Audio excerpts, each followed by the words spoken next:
In a world where there are too many comic books to keep up with, one podcast has the stones to bring you all of your comic book needs.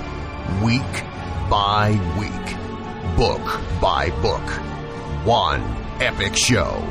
You are now tuned in to Nerd Church Radio.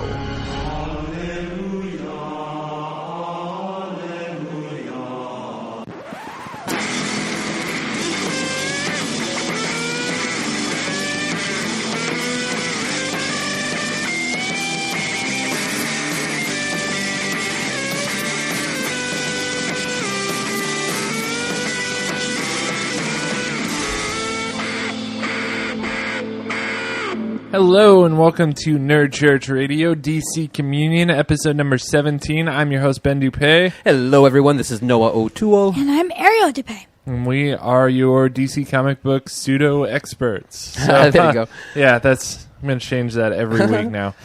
So how's everyone doing this week? I'm doing pretty good. I'm getting over a sinus infection, so if listeners hear some random sniffling in the background, that's me. Yeah. That sucks, man. Like on your summer break from school. Yeah, it kind of always happens at the end of the summer when it kind of goes from August. Yeah. I get a hay fever sinus infection thing. It's just, I should be used to it by now, but yeah, man. Well, I'm glad you're feeling better. yeah, I am feeling better, getting lots of rest. And I tell you, I mean, probably, unless you've been online, you don't see pictures of me, but I've got a big beard and mustache I've been growing for 3 years. And let me tell you guys, runny noses and beards and mustaches are not a good mix. Yes. I saw a picture of you without a beard for the first time ever. I was like, that's not Noah. Right? The one he posted. I shared, I had a no-hate picture taken a long time ago. And it's crazy, man. Yeah. You look like I look a totally really different person. I mean, it's cool. It's just, wow, that's crazy. So how you doing, Ariel? Good, not bad at all. What's Cool. that from? Pretty good. Yeah, pretty. Yeah, What's that from? The I Office. don't know. The Office. Oh, okay. okay. We're always referencing The Office. God. We should start a podcast just for Office references. There you go. We watch that show way too much. Speaking of shows we watch, we just watched a show on Netflix called Atypical. Oh, okay. It's about a teenage kid who suffers, or he's on the autism spectrum. Right.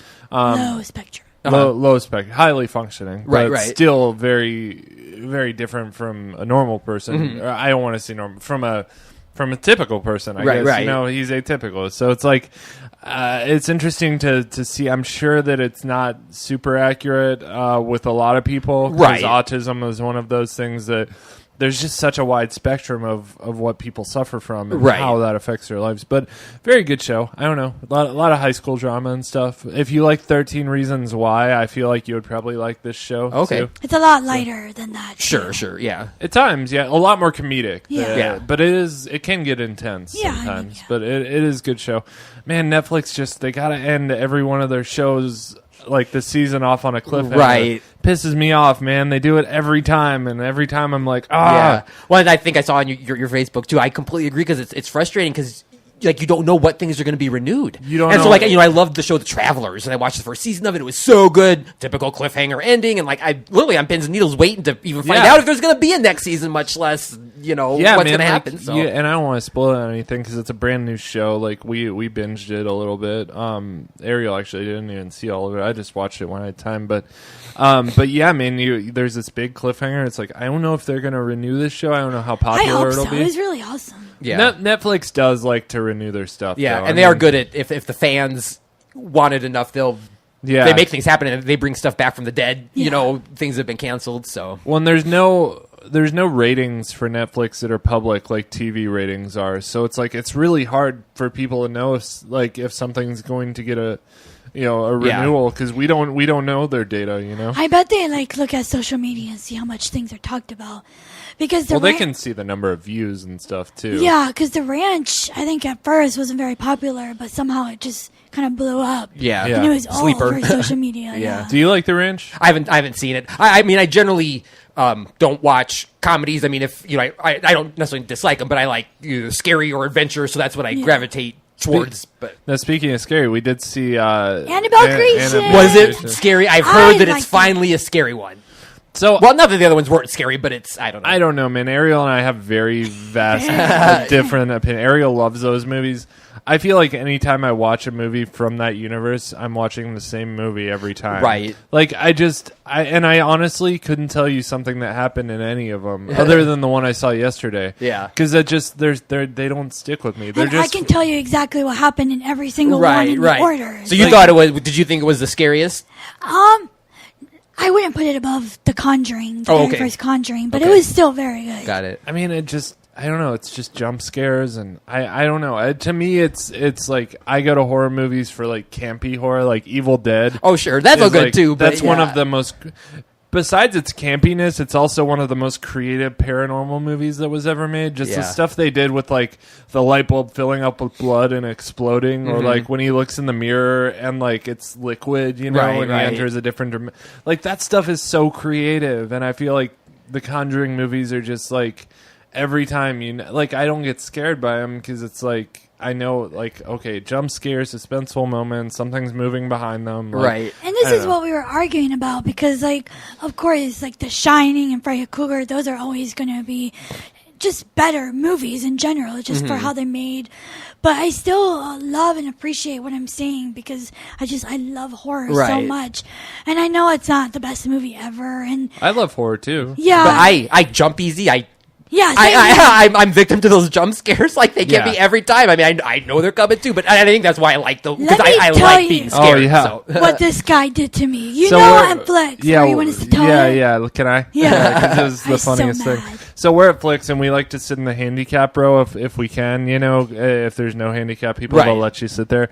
Because you get those office chairs, like the ones Ariel's sitting in right now, that have the lumbar support and stuff like that.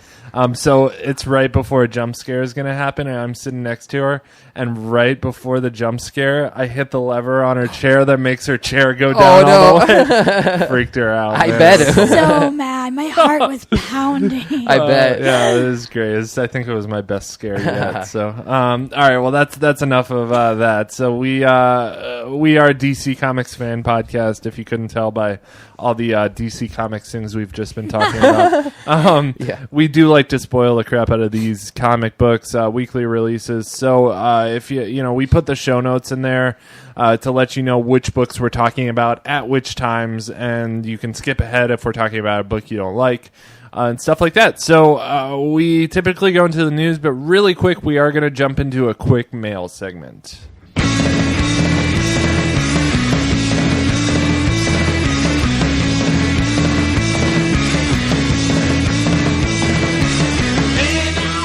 All right, so just a little bit of mail this week. We just got one email that kind of went into a book that we talk about on this show, and I am actually going to pass this off to Ariel. So we got an email last week from a very devoted Deathstroke fan, which we can all appreciate. Sure. She gave their insight onto how they feel about Deathstroke and how he's written and why he's written that way. First, I want to thank you for bringing some perspective on Deathstroke. I only switched to DC Comics about 3 years ago, so I'm still learning a lot about the history of some of the characters. So thank you for helping me learn a little more about him, and maybe I can understand him better going forward.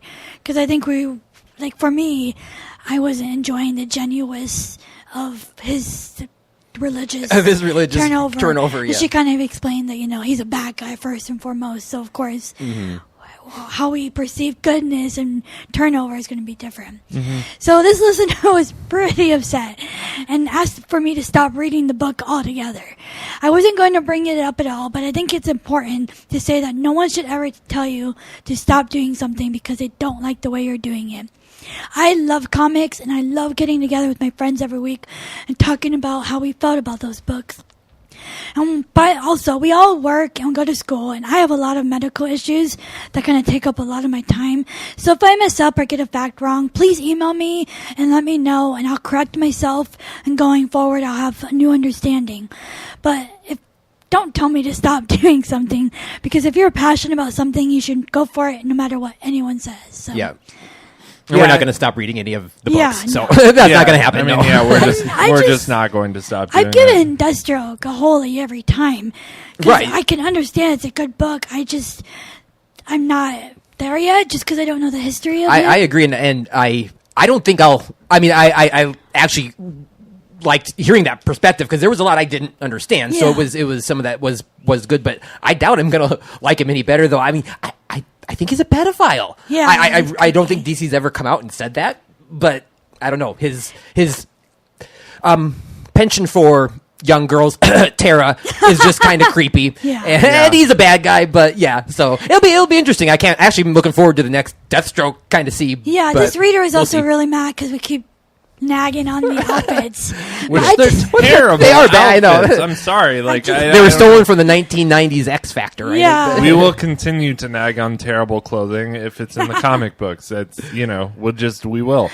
I think it's important to note that like Deathstroke is a book that's won Eisner Awards. It's probably very close to certain people's hearts. Like people really like this book a lot. Obviously, it's a very popular book.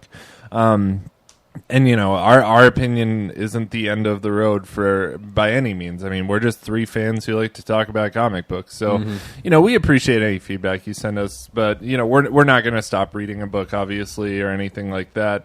And at the same time, like DC Comics have been going on decades and decades and decades, and there's just no way for us to go back and absorb all of that continuity. And even if we could, I don't think who would want to do that. It's just there's so much. So we were in a position where it's like we had to start somewhere reading all the books. We picked a starting spot, and that's where we started. And we kind of just had to make the hard line where it's like we're not going to be able to go back and read a lot of these from the beginning, and we're just going to learn as we go. And I think we're doing that, and I'm okay with it. It's Rebirth. It was a good time to jump in. Actually, it's it called really Rebirth.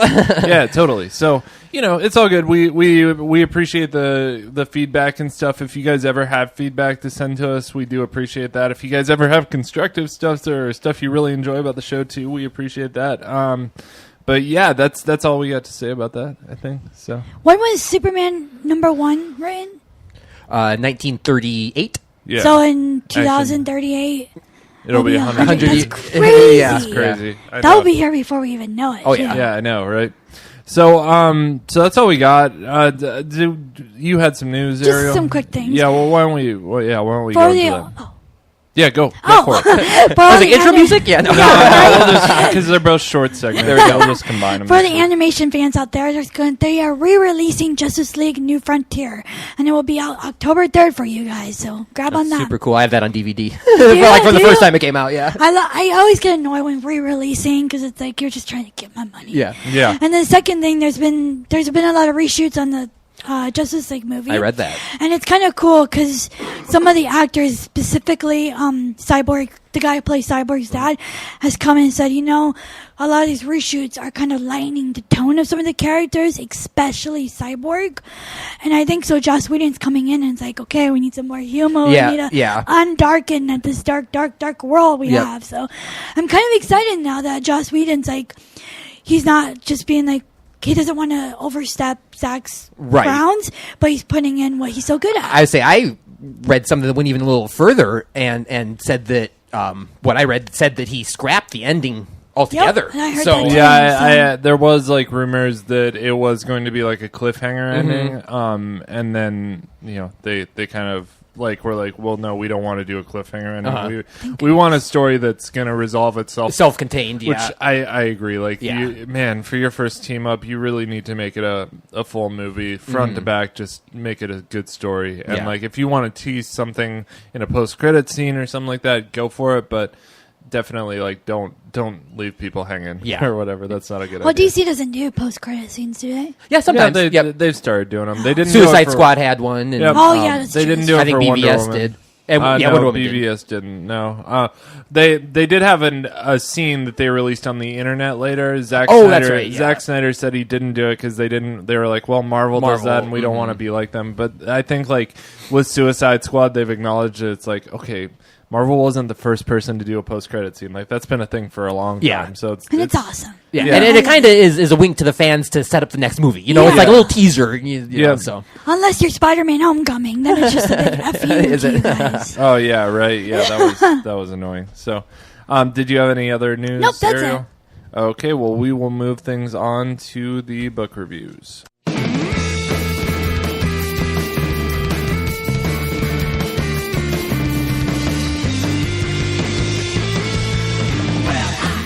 All right, so this week I am actually going to start things off with Noah's book, which was my favorite book of the week, and do Red Hood and the Outlaws number 13. Absolutely. Red Hood and the Outlaws number 13. We got My New Dream Team, story by Scott Lobdell and art by Dexter Soy. Nice. This is The Life of Bizarro Part 2. Previously in Red Hood and the Outlaws. Got that southern I was getting ready to say there. Bizarro, and then it all kind of melded together. Bizarro is dead following a fight between the Outlaws and Solomon Grundy. But when Lex Luthor shows up and offers to save the life of Bizarro, Jason Todd and Artemis reluctantly accept his help. The issue opens with Bizarro narrating the story of his life and how he came to live on Earth. Everybody is drawn like his little pup doll. His dad, mom, cousin, and dog all wished him well as they put him in a little escape pod and sent him off to Earth just as Krypton exploded. The Kent family adopted him. "Saints, I'm alive!" exclaimed Ma Kent. "We all call him Clark," exclaims Bizarro Pa Kent. On Earth, he joined the Just Us League alongside his friends Rope Lady, a.k.a. Wonder Woman, Wet Wet, a.k.a. Aquaman, Go-Go, a.k.a. Flash, Nightlight, a.k.a. Green Lantern, Cyborg, a.k.a. Cyborg, I loved it. and Batman, who is just Batman everywhere, apparently. Of course, because why not? But no, those are not Bizarro's memories. Those memories are implanted and not his. Bizarro's true first memories are of fear, pain, and terror. That is, until Red Hood came along. The love runs deep between Jason Todd and Bizarro. The Superman-Batman bromance has nothing on these two, trust me. Red Hood was the very first thing Bizarro ever saw with his own eyes. He was the first to reach out to him and the first to touch him. He was the first to assure Bizarro everything would be okay. For Jason Todd, Bizarro was the first guy friend he made on his very own after he, came back from the dead and all. Mm-hmm. We get to see one panel that might be my favorite single comic book panel ever, and it shows Jason Todd and Bizarro in their messy apartment playing video games side by side on the couch. Oh, man, did I miss that one? Maybe. So cute. It was, yep. I loved it. Oh, man, I missed that one. That's so cool. Isn't that great? Wow, that's awesome. The love is shared with the third member of the Outlaws, too, Artemis. When Bizarro and Artemis were prisoners of Black Mask, we find out it was Artemis who taught Bizarro how to speak and even write and spell. I mean, as well as Bizarro was capable of, that is. That's cool. According to Lex Luthor, there is a 0.37% chance that he can save Bizarro's life. Now, for most people, that would be impossible. For Lex, it's a Tuesday. Lex Luthor gets in on the emotions in this issue as well as he begins to operate on Bizarro. He thinks back to his original creation who grew to become a friend, Subject B-Zero, also known as the Bizarro of the New 52. B-Zero was killed and Lex clearly misses him. An injection of kryptonite into Superman's veins would kill him, but for Bizarro, who is the genetic opposite of Superman, it just might save his life. Lex Luthor informs Red Hood and Artemis that the operation was successful and they can go see Bizarro now. Both are in for a shock, however, when they walk in on a well-spoken, groomed, classy, and dare I say, genius Bizarro. "What an absolute pleasure to see you again, my compatriots," says Bizarro as he adjusts his glasses. Up next, Bizarro and the Outlaws. Yeah. No, that was awesome, man. It's like Lex Luthor meets Bizarro. It's probably my favorite panel in comics for the last month. Yeah. I mean, it's just it surprised me. I mean, it's great. Yeah, I loved it. Red Hood and the Outlaws has more personality, I think, in its three cast members than the entire Justice League has combined right now. Yeah. Oh, yeah, absolutely. Yeah. In this book, particularly, the art switched styles depending on what memory you were checking out, from a stylized, cute, cartoony one to a groovy, psychedelic madness. It was great. We have a rating system. Oh, Yes, shit. we Yep, do. we do. Yeah. We'll play that rating system for you so you know what we're talking about. If a comic book is bad, we rate it as blasphemy. If the book is good, we give our blessing. If the book is not bad, not good, but just kind of meh, we rate it as stuck in purgatory. If the book is great, we rate it as holy. And if a comic book exceeds all standards of awesomeness, we rate that book as salvation. All right, and you would think it would just be an automatic salvation, but I'm going to be the guy here that points out, again, the colorist can't decide whether Artemis's boots should be black or red. And it didn't just happen once, it happened twice in this GD issue. I Yeah. don't know why that bothers me, but it does. No, I noticed it too, and I noticed it because you because I bring it up all the time, right? But that notwithstanding, I couldn't help it. It is a salvation, hands down, even with the miscoloring. Yeah, no, I agree, man. This was probably one of the better books I've read just throughout Rebirth. I mean, this would be one of my top Rebirth issues, I think. It was just so good. It was so good, yeah. That last frame. Do you think they're going to keep Bizarro being like this? I don't.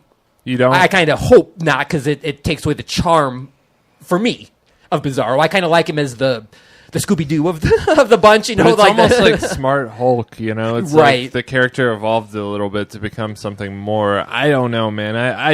I think like give it a couple issues. Let's see how we feel about this. I'm not opposed. I mean, I'm not completely on board for whatever Scott Lobdell decides to write, because he has done nothing but fantastic work so far. So. Mm-hmm. What about you, Ariel? I'm about to sound very intelligent.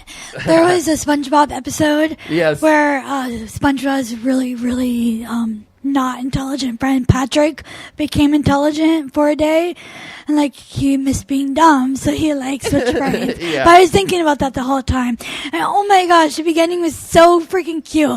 I'm totally gonna call those Justice League members by those names. I'm gonna be like, today, Wet, Wet, and Go-Go were my favorites. Nightlight by Sinestro. It would have been better if, like, I wish they had gotten Scotty Young to draw those couple pages. I thought that too, as I was like that would just those pages where like it's the baby versions. Like that would have been awesome. I give it a salvation. Yeah. Like, holy crap! The little Supergirl. You and best cousin ever. Yeah. And the Crypto the dog painting? Is like painting. Yeah. I just love that wet. Man, it was just so good. I love this book, and it got really high marks on Comic Book Roundup too. A lot of people like this book a lot. So. Yeah, and I did see an alternate cover that I thought was worth kind of pointing out that has Red Hood kind of kneeling, and then Bizarro dead, kind of draped in his arms, and it's a direct parody of when Superman died, and Lois Lane was holding Superman. And really? And so if you ever see that variant cover, it's really cool. You should pick it up. Oh, cool! Awesome, very cool. All right, well, we'll move things on to the next book of the week, and I have Batgirl and the Birds of Prey, number 13. And the writers on this are Julie and Shauna Benson. The artist is Antonio and Pascala. So it's the finale of the Source Code story arc, and everyone's favorite purple-clad, red-headed vigilante is headed into the Terra Care building to save Huntress from Poison Ivy. Is it, like, politically correct to say ginger, or is that something you're not supposed to say? As long as you don't make a joke about their soul. There you go, Okay, cool. Well, I was going to say ginger or purple club, but then I was like, I don't know. But then I said it anyway, so, whatever. All right, anyway, Calculator and Catwoman and Fake Oracle are there, too. Turns out Poison Ivy is so peeved off at Terra Care because their fertilizer was killing all the bees. Batgirl breaks in and convinces Poison Ivy to work with them and have the leader of Terra Care taken into custody instead of murdered by a bunch of killer bees. Which, like, wow, that was really easy to convince Poison Ivy to do that, but whatever. Then Ivy figures out a way to control all the bees that were going to be used to kill the Terra Care boss. The bees escape, the Terra Care boss gets taken into custody, and the fake Oracle, a.k.a. Gus, goes away. He flees. And Gus decides that he just wants to get some space from all this mess, which is probably not a bad idea. At the end, the Birds of Prey enjoy a burger at the Bat Burger joint. Catwoman drops a pretty big Easter egg. Did anyone else catch this? Oh, what did...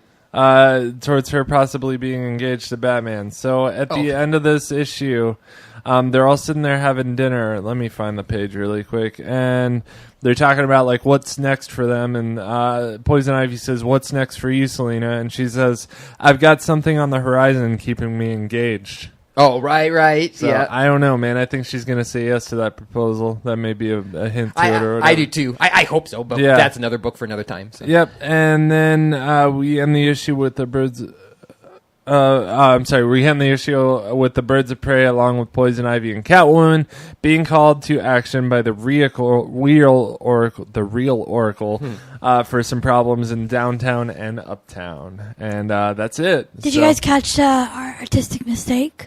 Oh, I didn't catch the artistic mistake. They accidentally made Canary redhead, because that's Canary. I spent a long time looking at this. Oh yeah. Yeah. Oh wow.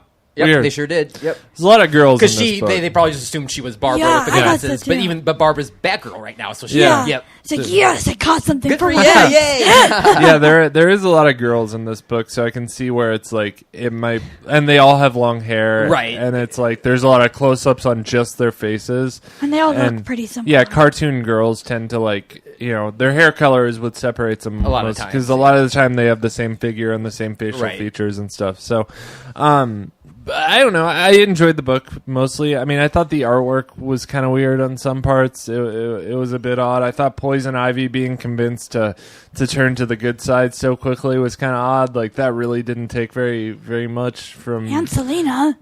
Yeah, well, Selena understood because like it was that they handled that in the last issue where they convinced her to come and she fought a little bit or whatever and stuff. Yeah, but- I loved it. Catwoman and Poison Ivy are part of the Birds of Prey now. Yeah, that's great. And Barbara Gordon is Oracle. back to Oracle, and I could be happy. I mean, Catwoman it's- yeah. has been with the Birds of Prey on and off throughout the years back when Gail Simone wrote. Poison Ivy's even popped in and out as a member. So for me, Yep. it wasn't beyond my disbelief that they could be convinced to join because I Yeah. mean, I know they haven't before, but I mean they have before. Yeah. You know what I mean? And I And guess- not only that, they're both kind of anti-heroes. I mean, they will do what's necessary to further their cause that they truly believe is right. I mean, Poison Ivy, obviously, the Echo things, Yeah. the Catwoman, just she's got her own code she kind of lives by. But other than, I wish the art was better. Yeah. I just freaking loved it, and I cannot wait to. I just hope it continues on this because each issue just gets better and better for me. I guess it does make sense that Poison Ivy changed her mind so fast because she does have some Batgirl has some credibility with Poison Ivy. She was in the Birds briefly in the past, so I guess that makes And more Selena sense. and Ivy have teamed obviously Gotham Yeah. City Sirens and things. So I'm quicker to accept that, I guess. Now after thinking about their history or whatever, needless to say, though, I mean, I still thought it was a fantastic read. The only complaint I really had was the artwork. I just thought it could have been better. I always want to see better artwork. I think some of that Red Hood and the Outlaws style Right. stuff could be transferred to this, and I think it would be a way cooler book.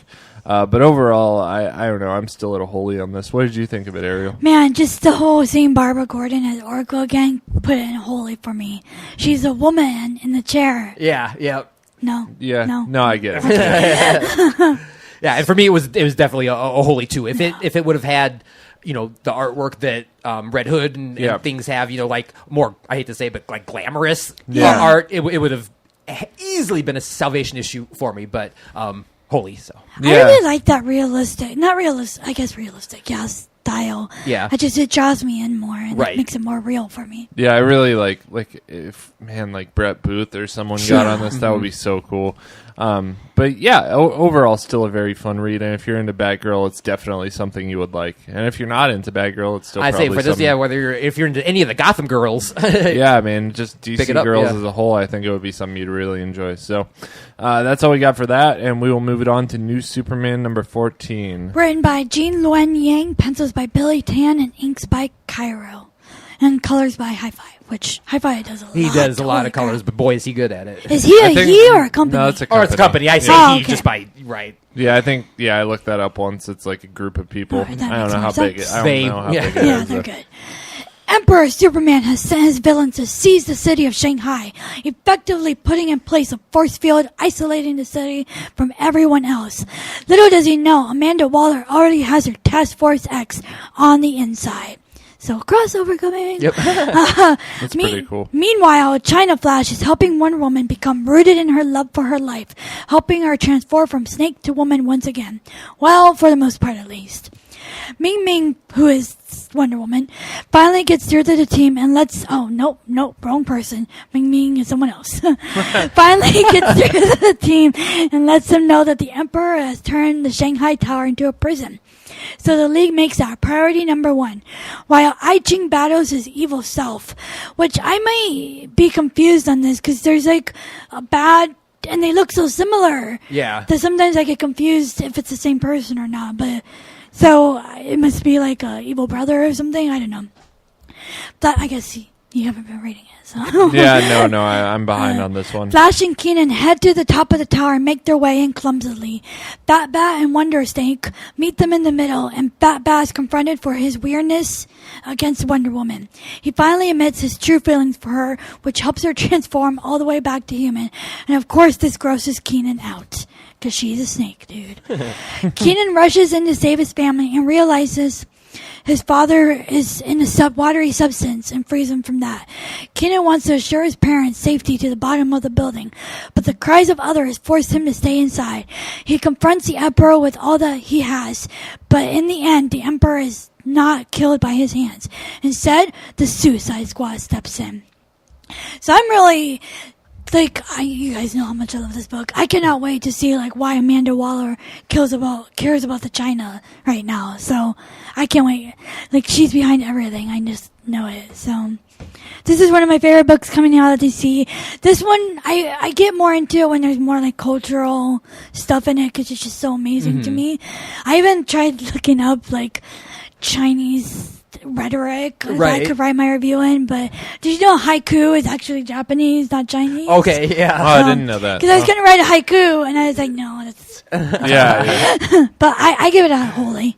Very cool. Did you read this one? I tried to. I didn't get all the way through it. I have a little bit of a hard time following it as well, but I look forward to your reviews every week because you just love it so much, and I think you do justice to it. Thank you. It is a fantastic book too. I'm behind on it right now, but it is one of my favorite in DC Rebirth, and I think it's one of the most underrated books in DC Rebirth too. And it's really cool because in the beginning, Keenan was this brat, and through the teachings and getting his cue, you kind of see him being a man and becoming Superman. So it's a revival story almost. Yeah, it's nice to actually see a character progress and grow over time because a lot of them are static. They're already who they are. And Superman, he's good. He's a good guy. We get it. He's good.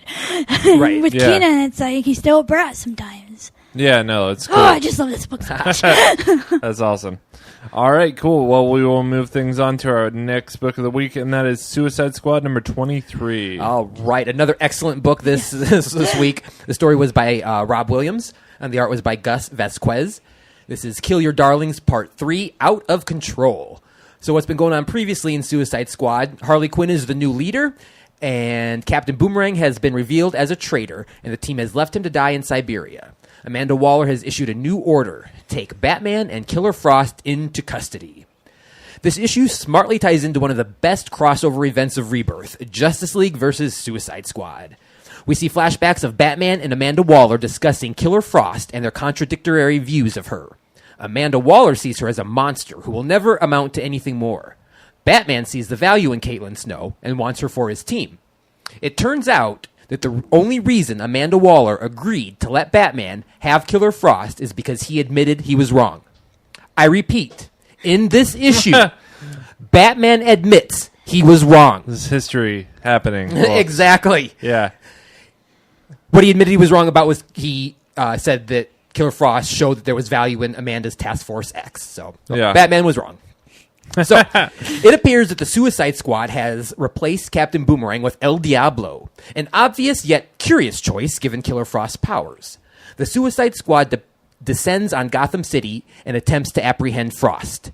El Diablo complains about feeling sick, but Waller orders him to attack Killer Frost.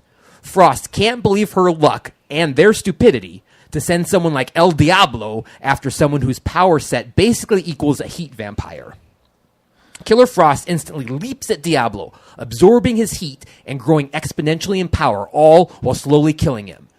As Killer Frost's power grows to the point that the entire Suicide Squad is unable to stop her, she suddenly grows ill.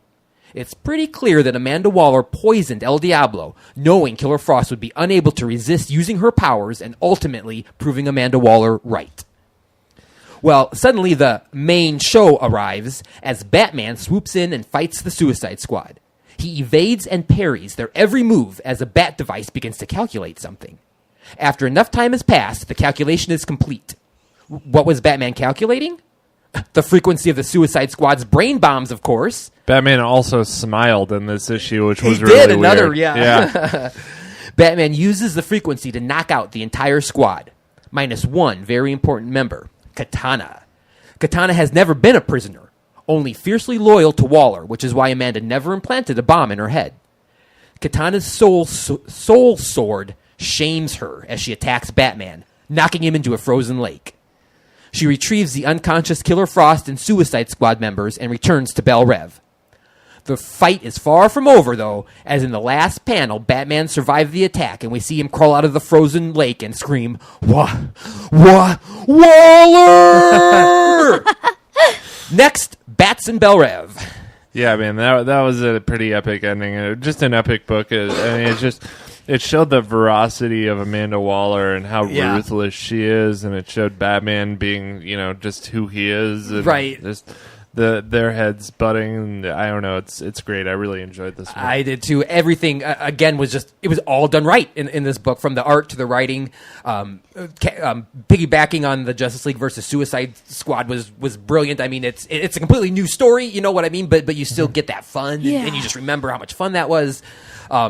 The plot twist was a little obvious. I mean, you kind of knew exactly what was going to happen as far as the El Diablo being sick and Killer Frost. I didn't see that coming. Maybe I was a little bit off guard, maybe, or I wasn't looking for it. But as it was happening, I was like, "That's stupid. Why would you send him after her?" Yeah, right. And then I was like, he's sick. Wait, okay, right. It's like wheels moving kind of slow this morning. Yeah. But even that didn't take away from the fun of the book at all. In fact, I'd even say maybe added to it just because it was fun. So it was another salvation for me. I loved it. Mm-hmm. Did you guys see that? Oh wow, salvation! Huh? Yep. Okay. Batman made Waller sweat. Yeah, I love that. I mean, I panel. really like Batman things, but just the way he came in and fought them and parried them and calculated and smiled and did that Waller out of the lake. I mean, I don't know. I was hooked. This is the best Suicide Squad's been in a long time. You just reminded me of Alvin and the Chipmunk. Alvin. Yeah. I think something epic is coming because Amanda Waller's always been in Batman's radar, but not enough to directly go after her. Mm-hmm. But now it's on. Yeah, he's pissed. Yeah, and you don't want to piss Batman off. Probably not a great idea. What did you guys give it? I'm at a holy. For me, it wasn't a total salvation. I don't think it was completely perfect just because of that twist, and I feel like they maybe could have done a little better. All this stuff with Killer Frost kind of came out of nowhere, and I don't know why why is Waller after Killer Frost? Well, because director Carla from the Annihilation Brigade last issue kidnapped Amanda and tried to convince her to work together, and that only their team of metahumans can take down the real threat, which is the real metahumans. And so Amanda issued the order to take down metahumans, Batman, and Killer Frost, which led to the internet going up in an uproar. Oh, is Batman a metahuman? And it turns out it was just kind of what they said, and. Don't you remember a couple of issues ago when Batman recruited Killer Frost for JLA? Right. Amanda Waller did not want her to let her go. And Batman's like, no, I'm taking her. She's not yeah, gonna but be she a killer. did let it go, so it's like... But she was pissed. Yeah, remember? I know, but then she waited. I don't know. I just feel like this was all Amanda. I bet she's a Scorpio because she will wait and wait and wait for her revenge. She'll just sit. I'm a Scorpio. I am too, yeah. And so, right, exactly. See, and I think that's what she did. She was so, Batman admitted he was wrong, which was a little notch on her bedpost or whatever you want to call it, a little trophy for her, but then she still just waited, she was down to she wanted to take Killer Frost down, and she plotted that El Diablo thing, and I don't know, I thought it was ruthless and genius. Yeah, no, it was very ruthless, and seeing Killer Frost so power hungry, it sucks because I've read JLA, which I'm not a huge fan of that book, but I have seen how hard she's been trying to be good. And it sucks to see her driven mad with power. It's like she fell off the wagon. Thanks to Waller, yeah. Waller, why are you messing with someone's recovery? That's messed up. But still, I think it was a very good book. I'm definitely a holy. What about you, Ari? Holy. Cool. All right. Well, we will move things on to our next book of the week, which is Harley Quinn, number 25. Just a second here. All right, so Harley Quinn number 25. So this issue starts off. Oh, I guess I probably should read the creative team. I'm getting away from doing that a lot. But creative team is Connor, Palmiotti, Dini, Harden, Blevins, Bonin, Sinclair. So we start this issue off with some chick named Miss Berkowitz making a deal with some other dude to kill Harley Quinn. I don't really know who either of these people are. Cy Berkowitz is her friend that rides around on a little scooter. He's that super Jewish guy that rides around on the scooter. And Okay. and So he's Berkowitz. And he had a couple issues, several issues ago, like he had Harley try to take her out, or I can't remember. There was something that happened with the missus. So Okay. So then we pick up with Harley and Cy, and Harley thought she was planning a surprise party for Cy for his birthday, but when they get there, it turns out that it's actually a surprise party for her. They tricked her into thinking she was planning it for someone else. Her birthday isn't for a couple months, and they knew if they did it closer to her birthday, she would catch on to it. So the party's actually for her. And the majority of this issue is spent watching Harley Quinn and her crazy antics at the party. We see her roller derby team show up and, pin the tail on the egg, which is like, weird. And like, turn the lights off and grope each other and like her fly out a window. And, she was trying to pin the tail on the egg and she accidentally walked out of a window.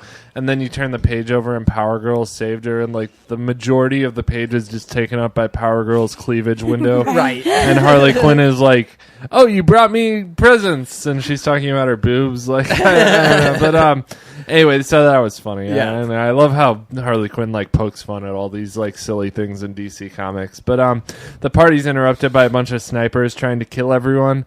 And they kind of, like, they picked the wrong shindig to snipe, I think, because like, this is not a group of people you want to mess with. No. Harley and her friends bite back hard with missile launchers and tons of guns and bullets. Harley, Poison Ivy, and Catwoman go out and take care of some of the intruders, and all of them get in a super rough spot. We end the issue with them surrounded by goons, and it's going to be picked up next time in Aches and Cake. So I love this issue. I love this book. It's just such a chill book that I can read in between the like Red Hood and the Outlaws and Suicide Squads, and I can just like if I want just a moment to have some mindless cartoonage, like I can read it and just sort of turn the mind off for a bit. Like there's not a whole lot of depth here, and I'm okay with that. Like it's just a fun, mindless, comedic book. It's a comedy. Exactly. And even the serious stuff in it is comedic, like the rocket launchers and stuff. It's hilarious. So I really enjoyed it. I think for what it is, it's perfect. And I met a holy on it for what it is. I mean, it's nowhere near like Red Hood and the Outlaws or anything in terms of just a great comic book, but I think if you consider its genre and what it is, like I think it's at the same level of greatness. Well, it's a tangent of its. Oh, I mean, they're almost apples and oranges. Just because the tone is so obviously different. But yeah, I mean, it's like comparing like I don't know, like the movie Airplane to like the movie A Beautiful Mind. Right, like, they're both great movies. Uh-huh. Like it's just they're different. They're completely different. Yeah. What did y'all think of this one? I also loved it. I rated it a wholly. Yeah. As well, the art is always not always awesome, but this was that real detailed art I like. It just raises one, I'm super glad to see Power Girl because she's one of my favorites, but it raises another question, and is this set in continuity? I don't think it is. I'm almost proposing that the Harley Quinn book is not set in continuity because Power Girl's not here. She's not. Yeah. And for as much as I love to see her in that made it just makes me question, is this book like set in the DC universe, and is all this going on the same time as like Suicide Squad and all that, or is this just kind of a fourth wall breaking book just for fun? I gotta say, it's got to be like a fourth wall. I kind of think so too. Yeah. I mean, I don't know. It could be in continuity. It's hard to say though because Poison Ivy's popped up in several places this week, and it's like right. So is Catwoman, you know, and it's like they all happen at different times, and you really. I mean, this is just one of those books, like, the more you think about it, the worse it's going to be. True. Yeah, don't think about it that much. Yeah, because it's like, a lot of it doesn't make sense. Like, why are all these people hanging out together and having fun at a party? Like that? Right. Just, when they're all bloodthirsty murderers. Yeah, exactly. So. And the Harley we get in this book and the Harley we get in, like, Suicide Squad, they're just different girls right now. So that's why I'm never really putting. Yeah, I feel this is DC's direct response to have their own Deadpool book. Yeah, I see that. I wonder if there ever has been like a Harley Deadpool crossover. No, the closest they came is Harley Quinn and Red Tool.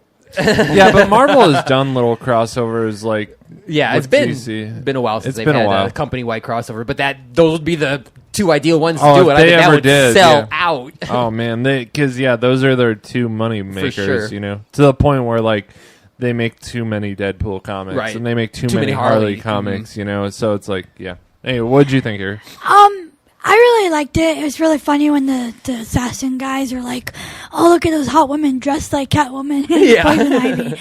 That was funny. I am very much overloaded on Harley Quinn right now, so I had to just give it a blessing. Like, this is kind of your go-between book.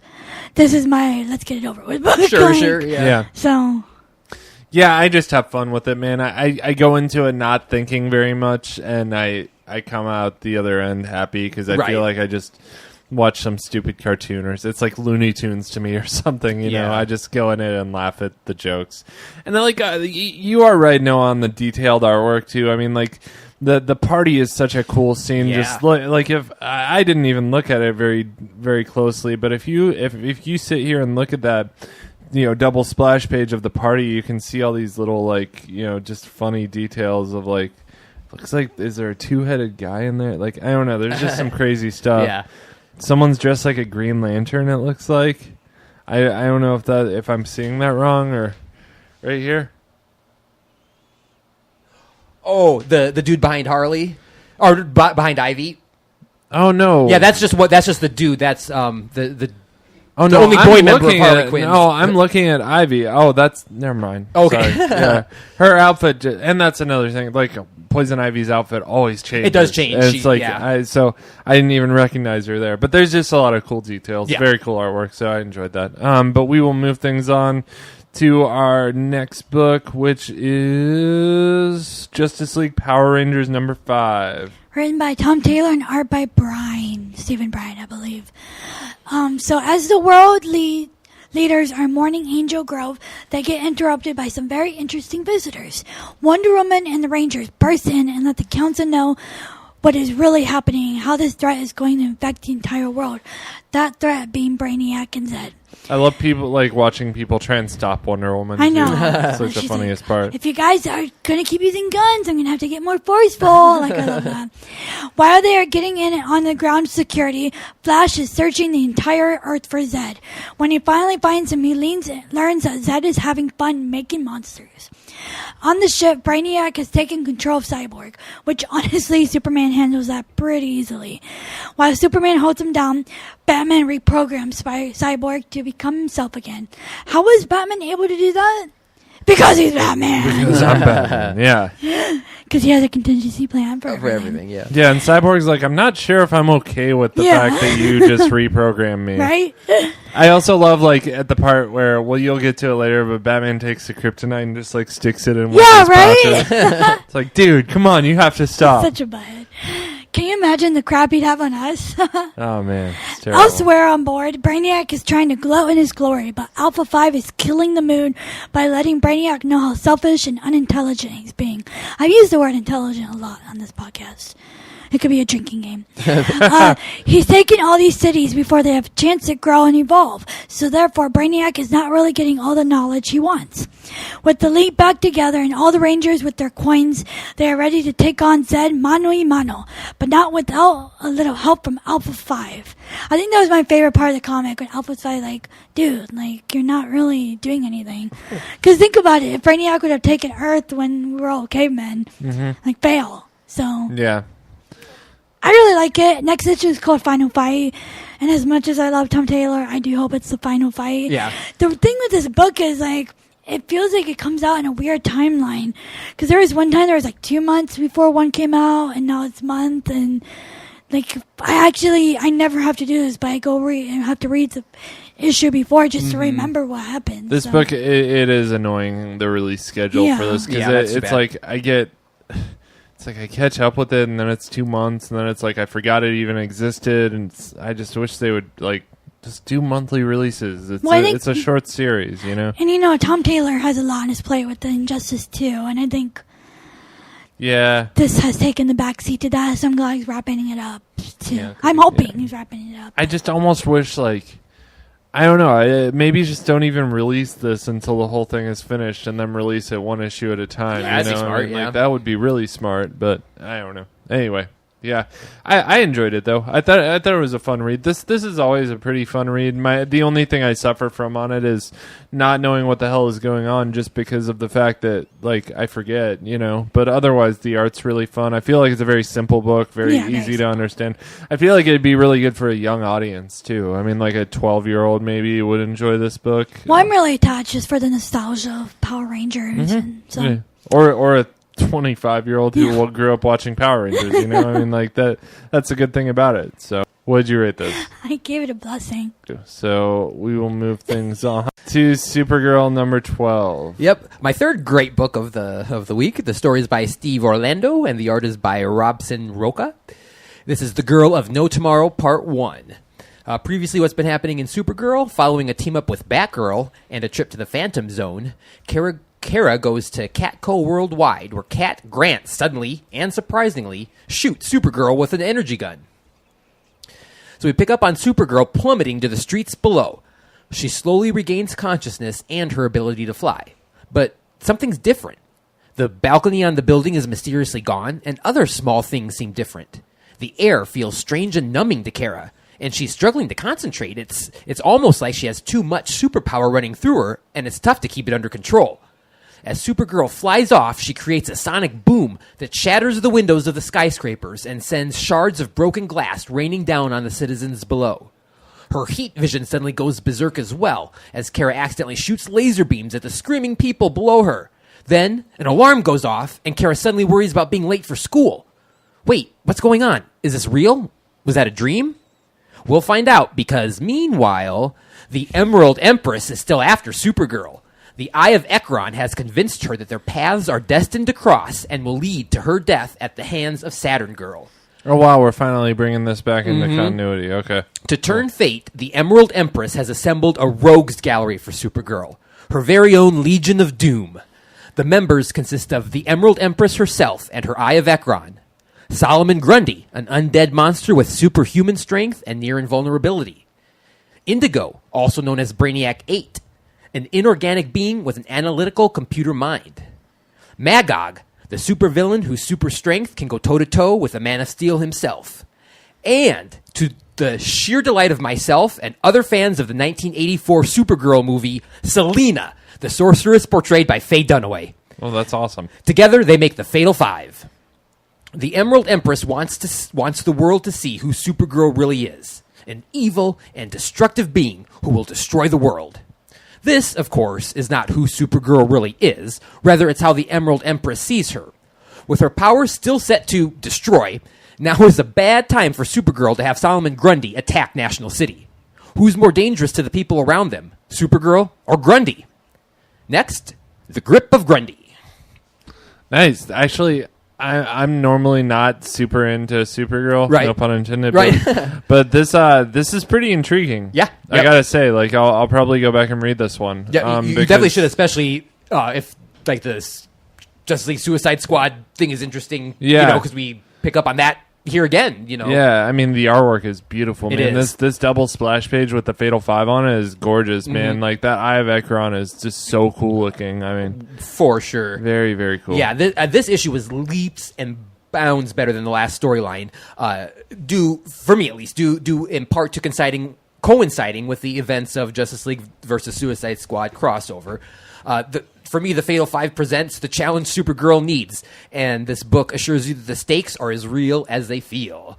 The only kind of complaint I had was that part where her alarm goes off and she's talking about being late for school. I still don't quite exactly understand what went on there, and it knocked it down a little bit for me, but I still gave it a holy.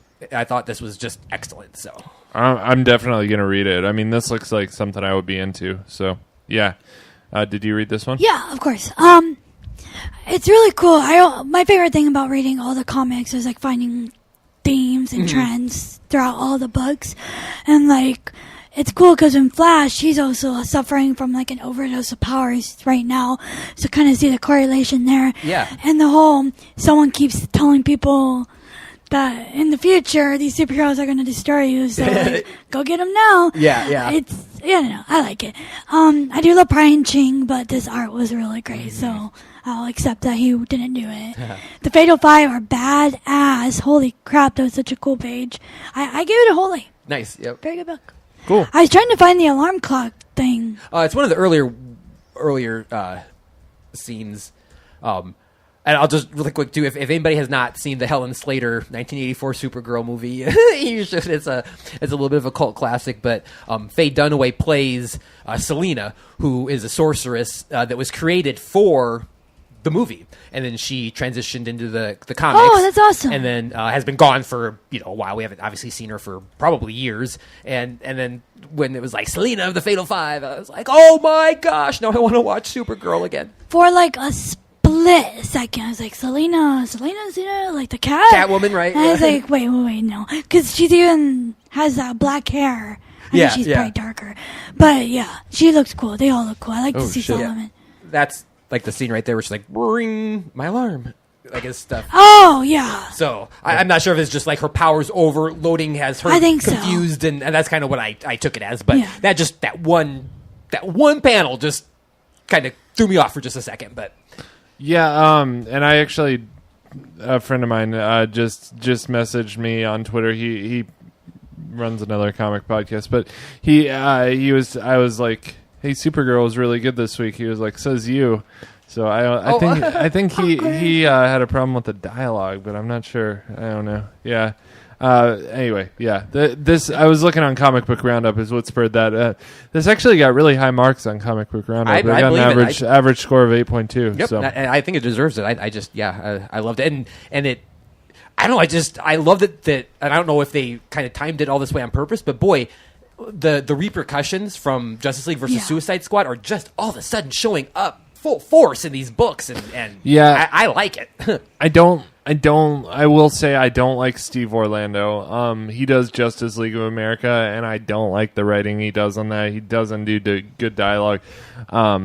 But that's just that one book. So I haven't read this one. So there's a lot of hokiness in. I mean, but I don't know. Anytime you have a super villain team up, and especially one that calls himself something on the nose like the Fatal Five, you got to kind of take a little tongue in cheek with it. But. The Rogues Gallery, man, that's great. I love having a Rogues Gallery of any kind, So that's awesome. All right, well, we'll keep this strong woman thing going on and talk about Superwoman number 13. So as soon as I can get my notes up for it. So Superwoman number 13. I may be lagging on this one a little bit because I don't really understand what's going on with her and the red kryptonite stuff. Right. What happened with that? I can't even say for... Well, when she lost her power, I felt like I missed an issue too because I was like kind of confused. What's going on? Yeah, right. But and I thought I was caught up on it. Well, because I thought I got it because her suit has the powers. Yeah, but she's on like a rampage right now. She learned that the powers were never in the suit; they were actually in her. That's right, yeah. But I don't know how that transition. I'm pretty sure we didn't miss an issue. Oh, it's just like they're just kind of playing a time thing. Yeah, I think so. Okay, so Superman's been infected by red kryptonite and is on some kind of rampage. But before we explore that some more, how about a needless dive into her deep past? So Lana went to high school with Clark Kent and Lex Luthor, and the majority of this issue is showing some teenage drama between the three of them and how Clark had a crush on Lana. At the end of the flashback, Clark confesses to Lana that he has a crush on her, and they embrace in a kiss. But the red kryptonite stone around Lana's neck makes Clark get sick because of his allergy to red kryptonite. Pick up back in present time where Lana is on a rampage and Lex is trying to stop her, Lex Luthor. Just as Lana is about to go solar and do some serious damage, Supergirl swoops in, and it's going to be picked up next time in Clash of the Superwoman. Plural, Superwoman. So, I think like it's just kind of a confusing spot to pick up, and that made me feel like I maybe missed an issue, but I don't think I did. I think they're just playing it like non-linear maybe or something like that. I like the dive into their past though. It was fun enough. I don't know. I thought it was cute. It was kind of like an Archie type thing almost, just seeing this whole day of their life in high school or whatever. And yeah, I don't know. Other than that, there wasn't much to it. I thought it was fun enough. So did anyone I was else? annoyed for a second I hate when, like, superheroes went to school with their super enemies back in high school. But I read up on it, and I guess in the 60s, they had Lex Luthor move to Smallville and go to high school. And there was a lab experiment, and that's why Lex is bald. And he blames Superman for it. So this whole vendetta is because you made me lose my hair. Right. It's a little silly, but I can see it. I can relate, yeah. Oh man, if someone made me lose my hair, I'd hate them for the rest of their life too. So I'm just saying, like, I don't know. That's why I'm an atheist. Thanks a lot, God. Yes. Good work. Oh man, there goes our Christian audience. Right? Yeah. Sorry about that, guys. we are nerds. I have no hair on the top of my head. It's all in my beard, just so everybody knows. Yeah, that's right. We never know because you always wear I know exactly. I didn't know you were bald for like the first 3 months. Yeah. It gets sunburned quick. Okay. I did like the kind of bad boy that might steal Lana Wake turns into like the big red kryptonite guy in the end. I did like that aspect. Yeah. Okay, maybe I missed that part. Run that by me one more time. So when they're in high school, she starts hanging out with the bad boy. Oh, that's the guy that turns into... Okay. Yeah, okay, that makes much more sense. Yeah, he's the red guy who kind of... Because they mentioned that when she realized that the power was inside of her, right, she went to ask someone else about it who experienced the same thing and found out that he, too, is thriving on it. And I think that power overcame her. So. Oh, cool. Okay. That makes sense. Yeah. Cool. I'm excited for the team up of Superwoman and Supergirl. I'm really excited for that too. Yeah. That last splash page was gorgeous. The art in this is just superb. This is like what I wish Birds of Prey look like. Yeah. Same here. To be honest, but what I liked about it, I really, really liked about it. But what I didn't like about it, I didn't really get. You know what I mean? Yeah. What we've just been talking about, there's definitely a confusion factor a little bit as to what's exactly happening. But I did like the throwback to. It just reminded me of watching Smallville. Back in the day, because it was Lex and Clark and Lana. Lois wasn't in the picture yet, and so that part was kind of fun. But like I said, she just looks like Starfire. Yeah, she does. and glowing red. But for me, I gave it a blessing. Cool. I liked it, but didn't love it. I wonder how they decide on all these Supergirls' hair color.